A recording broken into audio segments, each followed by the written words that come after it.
Et nous sommes de retour au plateau pour la suite de cette émission. Nous abordons notre troisième sujet. Nous parlons du Niger. Le FMI envisage le versement de plus de 70 millions de dollars dans le cadre du plan d'aide. Le Fonds monétaire international a annoncé, c'était ce 1er juin, qu'il est parvenu à un accord avec les autorités nigériennes pour le versement des revenus périodiques portant sur plusieurs programmes d'aide, le total s'élevant à plus de 70 millions de dollars. Ces montants sont en deux tranches. Une première tranche de 26,1 millions de dollars qui concerne une partie de l'aide au développement, la quatrième tranche, la quatrième et la cinquième tranche plutôt, et puis une aide à la transition écologique qui va s'élever à 45,3 millions de dollars. Donc au total, plus de 70 millions de dollars sont attendus qui devraient être donc versés au Niger pour soutenir ce pays donc sur les différents aspects que nous venons d'évoquer. Mais pour que ce versement soit fait pour le compte du Niger, il faut d'abord l'aval du conseil d'administration qui devrait se réunir dans les semaines à venir. Nous en parlons avec nos invités. Nous savons que depuis le coup d'État, plusieurs institutions ont suspendu leur coopération avec le Niger, mais le FMI n'était pas de ces institutions. Le FMI n'avait pas donc coupé ses relations. L'institution de Bretton Woods continue donc d'apporter son soutien au Niger, qui aussi dans la foulée avait annoncé la reprise de sa coopération avec tous ses partenaires internationaux. Le pays doit atteindre donc de pied ferme plus de 70 millions de dollars. Mayaba.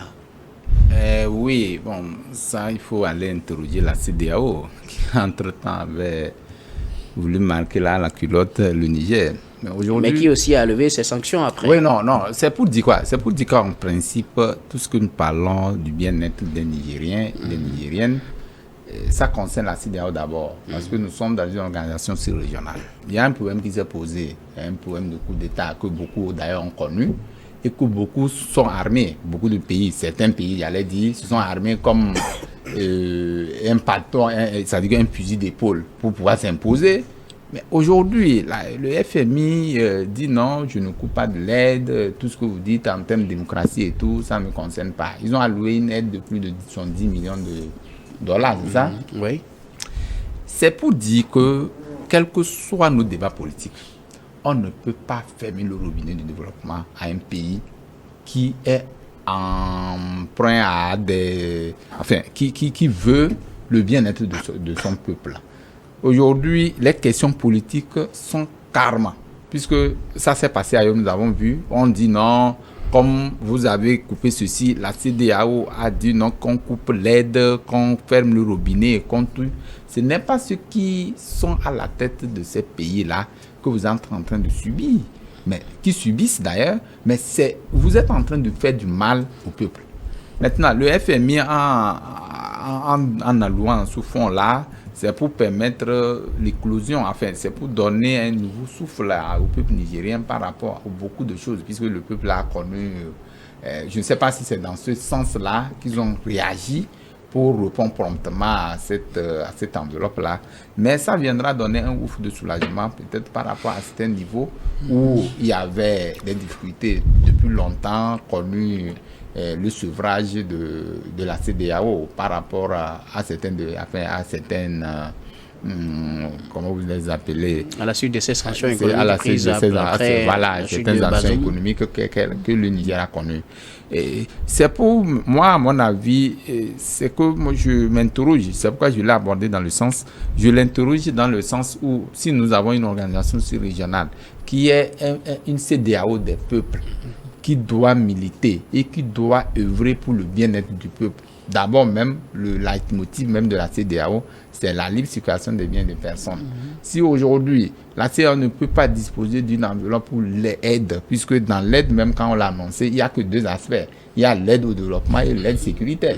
Donc si la CEDEAO ne peut pas avoir une enveloppe consistante pour permettre à ces États qui sont maintenant en difficulté avec la sécurité, pour leur permettre de pouvoir se donner de la sécurité, de la sécurisation, je pense qu'il ne sert à rien de pouvoir faire du vacarme. Moi, je trouve que aujourd'hui, le FMI, en donnant cette enveloppe-là, d'ailleurs même c'est annoncé, c'est vrai, le conseil d'administration va se réunir, ça va être acté dans les jours à venir, je le crois bien. Mais ça peut nous interroger, quand je parle de nous, la CEDEAO, l'organisation sur-régionale, qui est elle-même émanatrice de tout ce qui est comme règles instituant un pays à un autre par rapport à tel, puisque dans nos chartes, il y a tout ça là qui est défini, on va mettre un peu de bémol.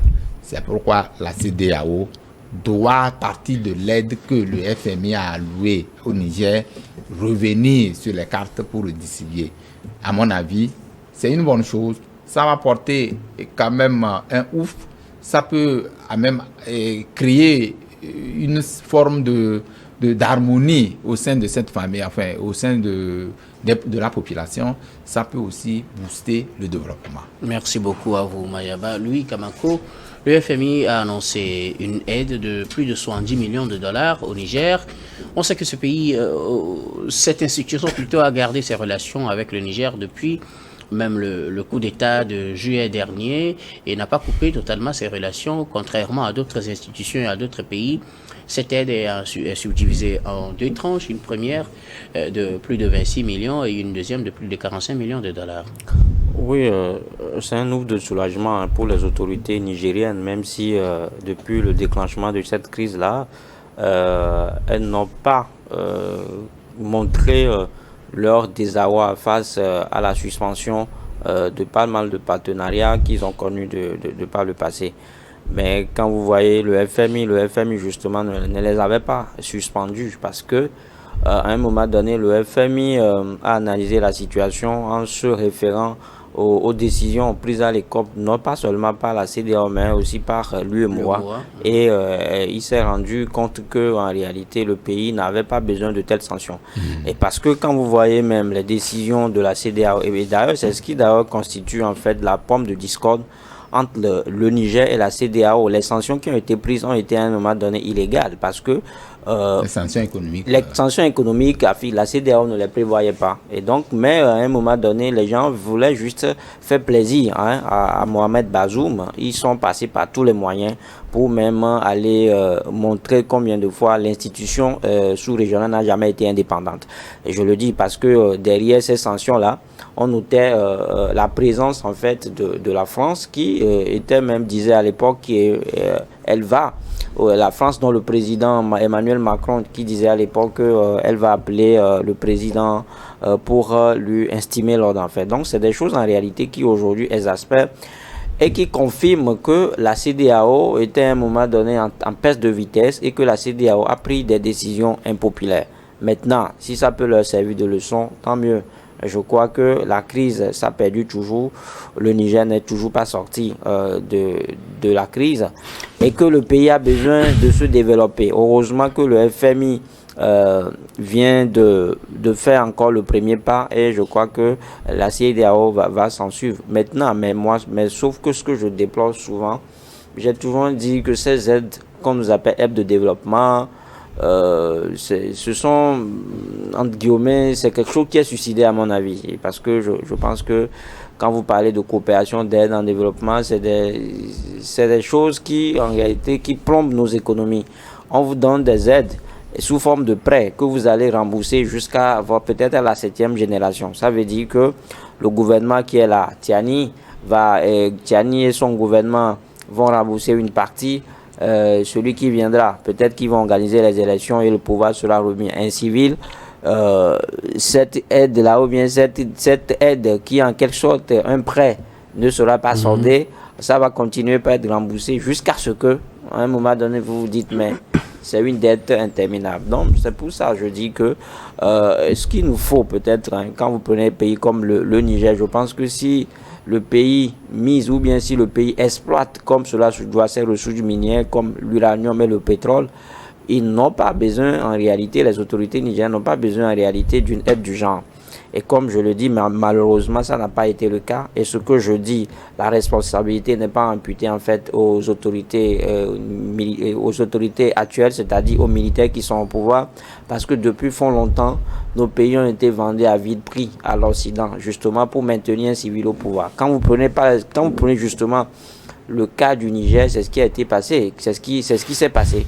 C'est ce qui s'est passé. Donc, on a confié les ressources à un Occident pour qu'ils viennent exploiter, pour que quelqu'un soit au pouvoir à vie. Et donc, je crois que tant que nous n'aurons pas une bonne politique de gouvernement, tant que nous n'allons pas définir les bonnes politiques, nous allons continuer par nous tourner vers l'Occident pour recevoir ces genres d'aides qui sont en réalité, comme je le disais, des choses suicidaires. Il faut qu'à un moment donné, on s'arrête et qu'on se statue sérieusement sur les ressources que nous avons, les exploiter comme cela se doit pour sortir justement de l'ornière. Et donc, c'est ce que moi je souhaite au Niger, c'est ce que je souhaite à Tiani et l'ensemble de son gouvernement.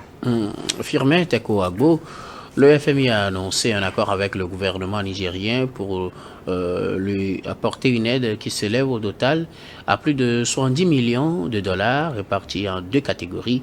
Une première catégorie de plus de 26 millions et une deuxième catégorie de plus de 45 millions. Vous savez, je veux dire trois choses. La première chose, le Niger a compris quelque chose. C'est-à-dire, on ne se développe pas avec les ressources. On ne se développe pas avec les ressources qu'on a au sous-sol. On se développe avec de la liquidité. Avec des dettes. Les ressources peuvent apporter la liquidité. Oui. Ouais. C'est-à-dire, vous savez, les pays africains, la RDC, c'est 65% des richesses mondiales. Mais la RDC ne s'est pas développée, n'est pas un pays développé.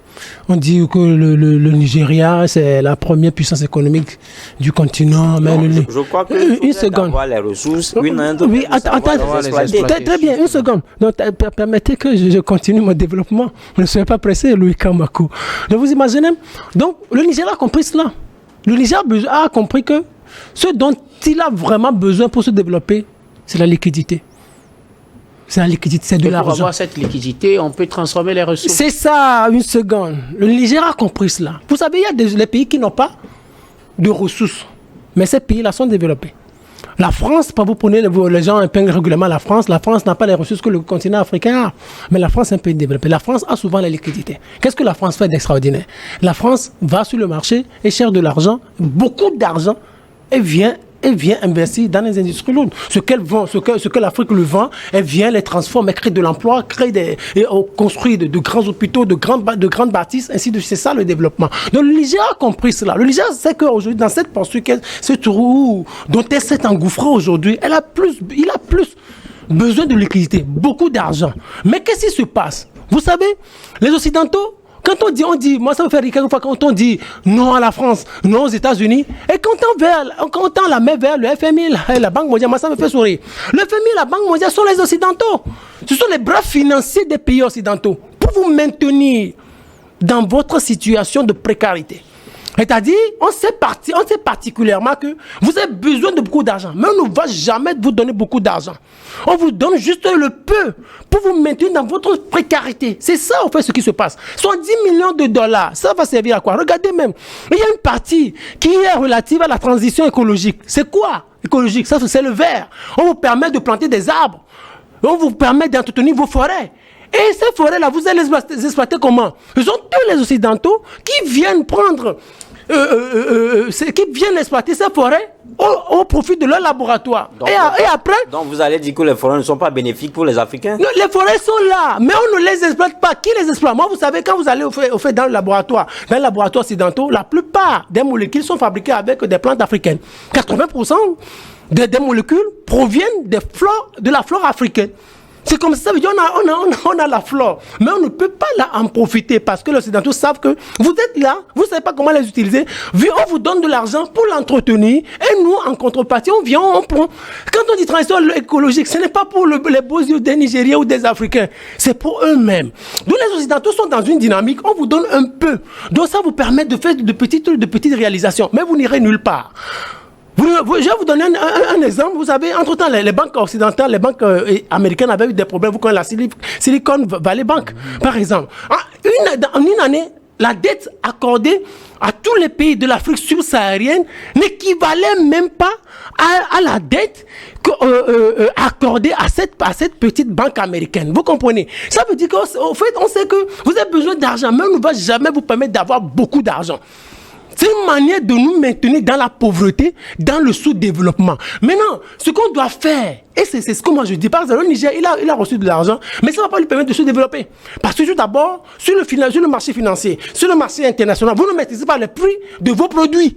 Ce sont les Occidentaux qui fixent le prix. Donc, c'est-à-dire quoi qu'on puisse faire. Et il sera difficile de nous développer. Alors, qu'est-ce que les Qataris ont fait? Quand on dit aujourd'hui, on crie le Qatar fait ceci, le Qatar de grande réalisation. Qu'est-ce que le Qatar fait? Le Qatar sait que oui, nous avons des ressources du sol. Mais par rapport, on sait que, maintenant, on sait que l'Organisation mondiale du commerce a des règles très, très, très, très difficiles. Quelquefois, on va passer outre ces règles. Et maintenant, quand vous êtes un pays occidental, ou vous êtes un opérateur occidental, vous venez investir au Qatar, qu'est-ce qu'on vous fait? On dit, bon, merci, monsieur, soyez les bienvenus, mais la part des sociétés, de votre société là, c'est 50-50. 50% des parts de la société vont être détenues par les nationaux. Ça veut dire à la fin du mois, quand vous réalisez 100 millions par exemple, on vous dit 50 millions vont rester sur le plan national et vous pouvez faire partie de 50 millions. Mais qu'est-ce que nous on fait? Quand les investisseurs viennent en Afrique, ils exploitent tout d'abord nos ressources, c'est bien, on embauche peut-être 200 personnes, on leur paie de maigres salaires, à la fin du mois, le reste des capitaux, on les rapatrie. On ne peut pas se développer comme cela.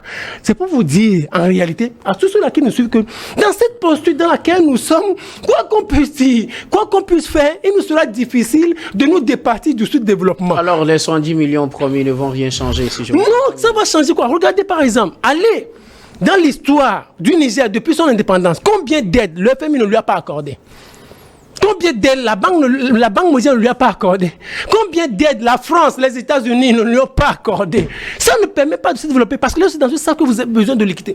Moi, je le répète toujours et je vais toujours le répéter. Aucune ressource ne fait développer un pays. On a besoin juste d'argent. Parce que c'est avec de l'argent. C'est avec de l'argent. C'est avec de l'argent que vous allez faire de grands investissements. Vous comprenez? Donc, aujourd'hui, 70 millions, c'est pour peut-être, en contrepartie, les Occidentaux vont prendre leur part. Bien sûr, on va investir peut-être transition écologique, peut-être aide humanitaire, tout ça. Mais en contrepartie, vous n'aurez pratiquement rien. Merci le Niger beaucoup. Va demeurer toujours dans sa posture d'entente. Teko Agbo, alors, Louis Kameko, quelque chose à ajouter rapidement? Non, je suis en partie d'accord avec Firmin. Mais quand il dit que l'Afrique ne veut pas se développer en se basant sur les aides, je suis totalement d'accord. Et ça, je crois l'avoir dit. Mais le problème, c'est-à-dire que ce qui m'intrigue, c'est de penser qu'avec 70 milliards de dollars... 70 millions, ça nous coûte, mais ça ne vaut même rien. On peut faire quelque chose en réalité. Tout est question de gestion. C'est pour ça que j'ai toujours souhaité que... Peut-être on peut construire 2 cases. De bonnes personnes à la tête de nos États. Quand vous avez 70 millions qui est destiné à un projet, tu parlais d'ailleurs d'écologie verte, si le projet est bien exécuté et que ce qui doit être fait est fait et que le cahier de charge a été respecté, je pense que c'est un développement en fait, et sur le plan écologique, c'est un développement sur le plan environnemental. Maintenant, là où ça va peut-être causer de problèmes, c'est qu'on a les projets et on ne les exécute pas. On dilapide les fonds, on vole les fonds. C'est ça qui est malheureux. Maintenant, c'est pour ça que je dis, ça pourrait, mais justement parce qu'on parle du Niger, ça peut changer quelque chose, parce que là, nous avons des militaires qui sont au pouvoir. Et quand vous êtes dans un gouvernement, ou quand vous êtes dans un pays où ce sont les militaires qui sont au pouvoir, je pense qu'on ne badit pas avec certaines choses. Vous avez certainement des comptes à rendre, et donc même avec un seul centime, vous aurez à justifier. Donc c'est pour ça que je dis que là, quand tu dis qu'avec 70 millions de dollars, le Nigeria ne fera rien, le Niger ne fera rien, je ne suis pas du tout. Regardez par exemple, merci avec beaucoup. toi. Malheureusement, on ne pourra plus continuer le débat. Donald Trump, Malheureusement, le débat, chacun a donné ses arguments. C'est rien, mais c'est quelque chose quand même. À vous, Louis, on vous a tous compris. Nous allons marquer une nouvelle pause, puis on revient tout à l'heure pour la dernière partie de cette émission.